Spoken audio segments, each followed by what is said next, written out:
की बैठक रखी गई थी और 34 महत्वपूर्ण प्रस्ताव पर मंजूरी मिली है।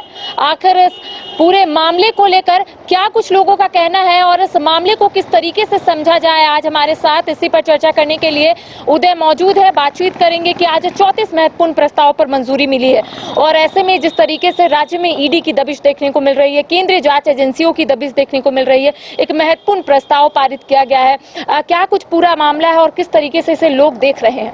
बिल्कुल करिश्मा, यहाँ पे ईडी, आईटी और सीबीआई तीनों सक्रिय हैं और कई मामले ऐसे हैं जिनकी जांच चल रही है।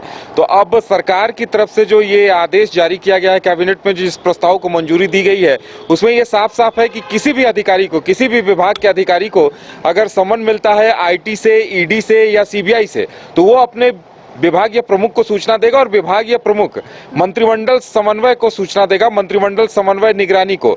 और मंत्रिमंडल समन्वय निगरानी को जिम्मेदारी ये दी गई है कि वो एक गाइडलाइन तैयार करे।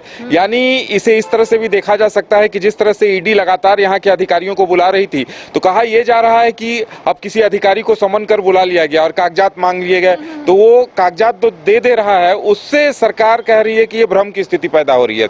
चाहे वो माइंस आवंटन का मामला हो जिसमें सीएम समेत और उनके परिवार के कई लोग फंसे हुए हैं, इसके अलावा विजय हांसदा का मामला है, पैसों का लेन देन हुआ है, टिकट मुहैया कराई गई है, ये तमाम कागजात ईडी के पास पहुंच गए हैं। तो कहीं न कहीं इसे रोकने की कोशिश के तौर पर देखा जा रहा है। यानी अब ईडी अगर किसी को भी बुलाती है, किसी को भी सम्मन करती है, तो उस अधिकारी को मंत्रिमंडल समन्वय निगरानी विभाग को सूचित करना होगा और मंत्रिमंडल समन्वय निगरानी विभाग वो तय करेगा। और इसके साथ ही सबसे महत्वपूर्ण बात यह है कि ये तय करने के लिए एक गाइडलाइन बनाने को कहा गया है। हालांकि अभी तक गाइडलाइन है नहीं। यानी महत्वपूर्ण बात यह है कि अब ईडी, सीबीआई निगरानी को कैसे रोका जाए। हालांकि यह बंगाल वाली स्थिति नहीं है, क्योंकि बंगाल में तो साफ ये रूलिंग कर दिया गया है कि सीबीआई को किसी से भी पूछताछ या किसी भी मामले में जांच से पहले राज्य सरकार से अनुमति लेनी होगी। लेकिन यहाँ ये कहा जा रहा है कि अगर किसी को समन किया जाता है तो वो पूछताछ में पहुंचने से पहले अपने विभाग को सूचना देगा, विभाग मंत्रिमंडल समन्वय निगरानी को सूचना देगा और मंत्रिमंडल समन्वय निगरानी इस पे विधि विशेषज्ञों से सलाह लेगा।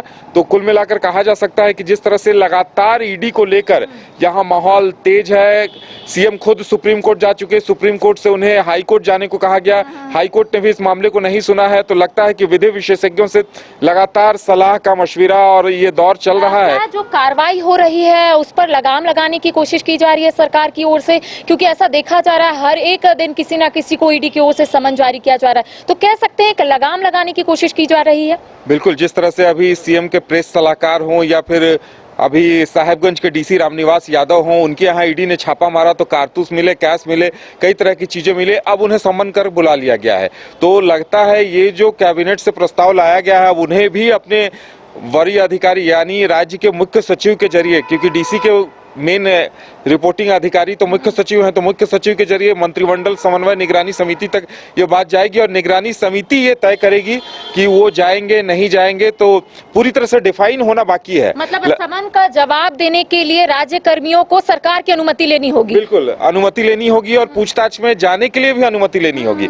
तो लगता है कि अभी जिस तरह से सीएम के प्रेस सलाहकार को भी 1-2 दिन बाद बुलाया गया है, रामनिवास यादव को बुलाया गया है, तो उनपे ये एप्लीकेबल होगा या नहीं, ये देखना दिलचस्प होगा।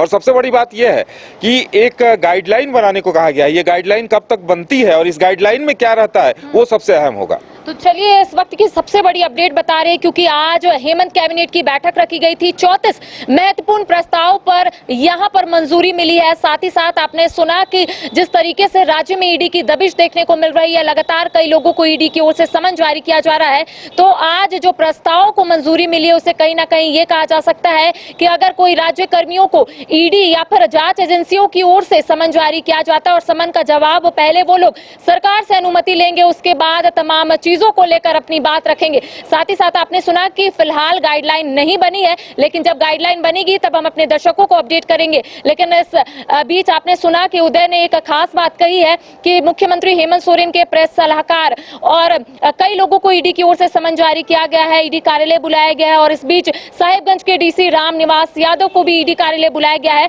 तो आखिर इन दोनों पर ये एप्लीकेबल होता है या फिर नहीं, ये आने वाला वक्त बताएगा। तमाम अपडेट हम अपने दर्शकों को देंगे। फिलहाल मुझे और सहयोगी राज बल्लभ और उदय को दे इजाजत।